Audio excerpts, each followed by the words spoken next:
Ada dua berita dimainkan oleh dua kepentingan di dalam melakukan propaganda. Pihak Amerika dan sekutunya yang kita sebut saja mereka incumbent penguasa dunia melawan oposisi yang antitesa banyak hal ketidaksetujuan dengan incumbent yang hanya membuat penguasa menjadi kekuasaannya semakin absolut. Media barat menganggap Putin, Rusia adalah agresor, villain, penjahat perang, tokoh musuh semua orang. Sementara Putin menjadi superhero bagi negara-negara yang lama dijajah barat secara ekonomi dan dijajah secara politik, atau dikenal dengan dijajah melalui soft power, bukan pengendalian hard power ala abad pertengahan Eropa menguasai Asia, menguasai Afrika, dan menguasai Amerika Latin, alias kebanyakan negara selatan dan tengah khatulistiwa. Sebelum melanjutkan, sangat disarankan sahabat mensubscribe channel Bosman Official satu lagi untuk memahami sejarah Soviet berdiri dan bubarnya Soviet, karena akan dijelaskan detail di sana. Para negara terjajah menganggap Putin adalah war hero dan pahlawan yang akan mengalahkan Thanos, Amerika dan sekutunya Thanos itu. Temannya Putin adalah Xi Jinping yang pandai memainkan posisinya dengan muka dengan seribu muka. Separuh kaki di barat, separuh kaki di utara, dan pastinya injek Afrika dan Asia Tenggara. Jadi dalam propaganda, Putin menggunakan kata-kata menyelamatkan Ukraina dan rakyatnya dari penjajahan Amerika dan sekutunya. Dalam propaganda barat, Putin adalah agresor yang haus kekuasaan dan haus darah seperti Hitler. Namun, kita yang jauh ribuan kilometer dari tempat bedil-bedilan konflik tersebut harus menjadikan hal ini pelajaran. Kita harus perdalam banyak hal agar paham lebih jauh lagi. Walau di tengah-tengah kekisruhan harga minyak goreng yang naik 100% dan langka, di tengah-tengah ingin nambah jabatan diperpanjang, kita harus kepala dingin belajar dan memahami arah dunia yang terjadi sekarang. Kita lihat jejak sejarah sebentar. Sejarah NATO dan bagaimana NATO bekerja sebagai tool kekuasaan hegemoni Amerika dan sekutunya. NATO, Organisasi Pertahanan Atlantik Utara, dibentuk pada tahun 1949 dengan tujuan utama mencegah ancaman ekspansi Soviet di Eropa setelah Perang Dunia Kedua.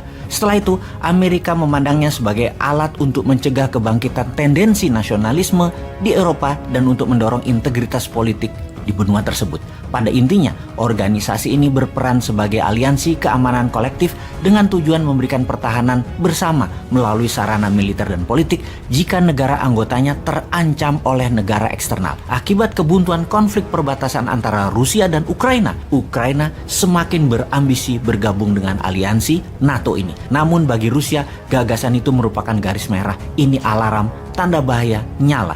Di sisi lain, setelah hancurnya Soviet, ada sejumlah bekas anggotanya yang kemudian merapat ke NATO. Aliansi ini juga berisi belasan bekas anggota Pakta Warsawa dulu yang dibentuk untuk menandingi NATO. Pada bulan Maret 1999, 3 negara Eropa Timur bergabung dengan Pakta Pertahanan NATO, yaitu Polandia, Ceko, dan Hongaria.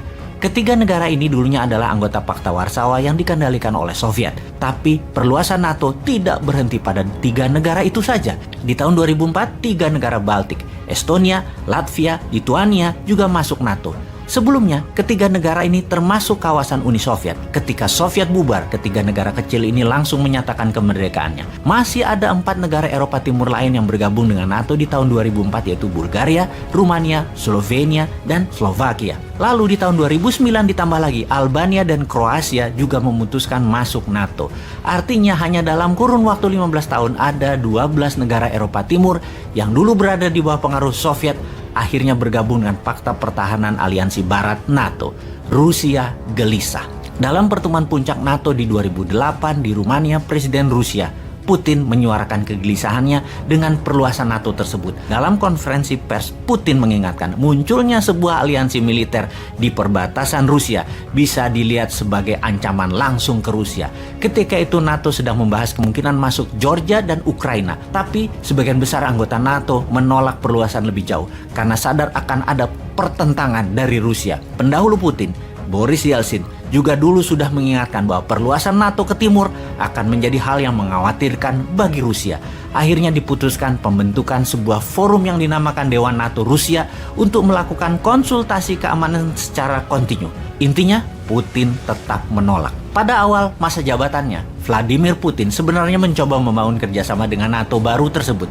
Namun lama-kelamaan Putin makin kecewa terhadap NATO, apalagi setelah aliansi militer itu di tahun 2004 menerima keanggotaan 3 negara Baltik. Kalangan politik dan sebagian besar warga Rusia sampai saat ini masih khawatir negaranya, Rusia, dikepung oleh Barat. Kalau dari sisi New Mind, maka dapat disimpulkan memang ada kesalahan besar dan pesan politik yang salah ketika NATO membahas kemungkinan masuknya Ukraina dan Georgia. Itu politik yang buruk. Sikap NATO ketika itu menambah kecurigaan Putin bahwa pihak Barat hanya ingin mendominasi dan mendikte Rusia.